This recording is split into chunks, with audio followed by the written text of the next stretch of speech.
Hepatitis foundation of ত্রিপুরার উদ্যোগে বার্ষিক কর্মসূচির অঙ্গ হিসেবে আজ আগরতলার গভর্নমেন্ট মেডিকেল কলেজ ও জিবিপি হাসপাতালের ব্লাড ব্যাংকে এক রক্তদান শিবির অনুষ্ঠিত হয়। এই রক্তদান শিবিরে উপস্থিত ছিলেন হেপাটাইটিস ফাউন্ডেশন অব ত্রিপুরার প্রতিষ্ঠাতা সভাপতি ডক্টর প্রদীপ ভৌমিক, জিবি হাসপাতালের super doctor Shankar Chakraborty, medicine বিভাগের প্রধান ডক্টর অরুণাভ দাশগুপ্ত সহ চিকিৎসক ও ফাউন্ডেশনের কার্যকর্তারা। শিবিরে ৩০ জন স্বেচ্ছায় রক্তদান করেন। ব্লাড ডোনেশন নিয়ে আমরা কাজ করি। গত কয়েক বছর ধরে আমরা প্রায় প্রতি বছরই 1000 ইউনিট আমরা রক্ত দিয়ে থাকি। এবছরও বছরের শুরুতে যখন আমরা ব্লাড ডোনেশন শুরু করি তখন আমরা প্রতিজ্ঞা করেছি যে এবছরও আমরা 1000 ইউনিট দেবো এবং সেই উদ্দেশ্যেই আমরা রক্তদান শুরু করেছি। এবারও আমরা সবসময় রক্ত ওই সময় দিই যখন ব্লাড ব্যাংকে ব্লাড কম থাকে।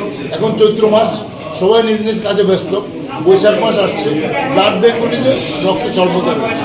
সেটা পূরণের উদ্দেশ্যে আজকে আমরা এই ব্লাড ডোনেশন ক্যাম্প করছি। জুড়ে থাকে বাঁধন আপনার চেয়েও আপন, জুড়ে থাকে বাঁধন